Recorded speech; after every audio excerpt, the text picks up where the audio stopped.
Do you think your phone is a tool, or do you think it's an instrument? Now, I know it sounds weird, but think about it. When you go out to buy a new phone, you're like, I really wish it took better pictures. And so you go get a thing that solves that problem better than the thing you had before.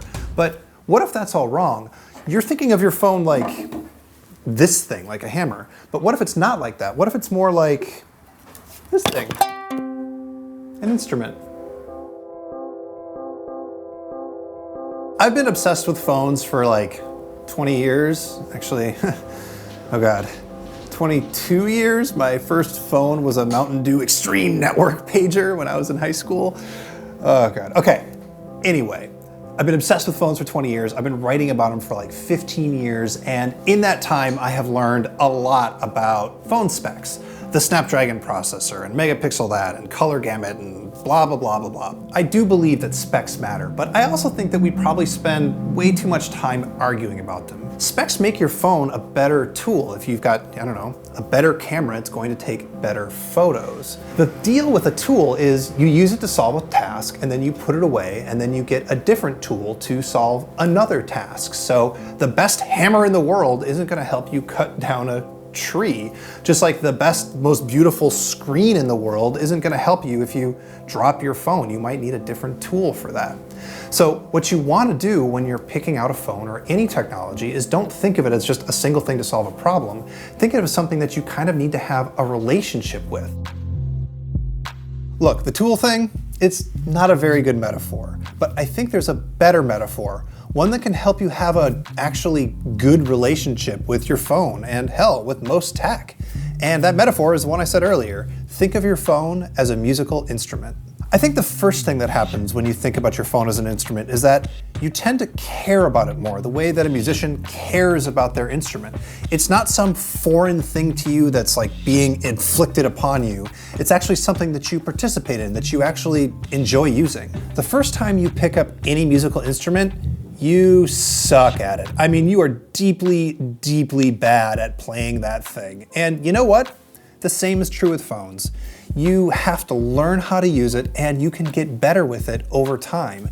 So if it feels awkward and annoying to you, you can just practice with it. The other thing about instruments is you have to keep them in tune. They don't just work all the time without a little bit of care and maintenance. Look at your storage. If the thing seems slow, maybe it's full. Look at your battery. We've learned with the iPhones that if the battery's kind of old and crappy, the phone's gonna slow down. I hate to say it, but Android apps tend to have more crappy little tentacles that sneak out into the rest of the OS, and getting rid of the weird crappy games that you downloaded that you maybe don't need, just periodically cleaning stuff up can really help keep the thing running fast. The other thing, we could go back to what I was saying earlier about specs. If you think of your phone as an instrument, then specs sort of like, I don't know, it's weird. Is there such a thing as the best guitar? There's lots of different kinds and they make different kinds of music. So why should you be worried about necessarily having the quote unquote best phone? The truth is that there's really no such thing.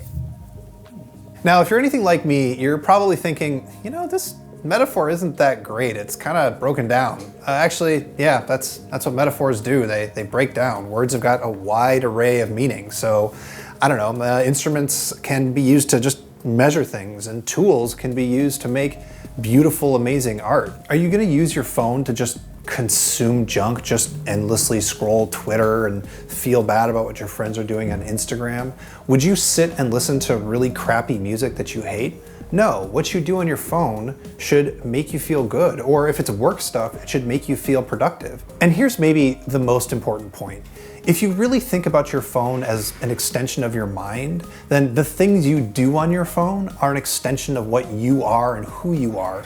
The technology doesn't absolve you from your actions. So if you're using your phone to leave hateful comments or say hateful things or just generally be terrible on the internet, that's you doing it. It's not some separate thing. You should use your phone to improve humanity, not make it worse. In the same way that a musician doesn't pick up a guitar to like make you feel like crap, they do it to make music that makes people feel good. The metaphor of an instrument is more useful because it makes you feel differently about the phone. You should think differently about it, or more importantly, you should have a different attitude when you're using your phone. As long as we're talking about metaphors and words and whatever, here's one for you. Phone. It comes from the Greek for voice, and it's for communicating with other people. But more than other people, it's for communicating with culture. So when you play a game on your phone, it's an instrument for experiencing a new kind of art. And when you take a selfie with your phone, it's an instrument for putting a picture of yourself out in the world. Phones are pieces of culture that also create culture. If you treat your phone like a tool, like a hammer, you're just going to pound nails with it. You're going to dehumanize the person on the other end of the phone. But if you treat it like an instrument, you're going to recognize that it creates culture, that it has a place in our culture. And so do you, because that's what instruments do. And I'm really curious, this is my metaphor, but maybe you have a better idea of how we should think about these phones so that they feel better in our lives. Please let me know down in the comments and we'll have a chat.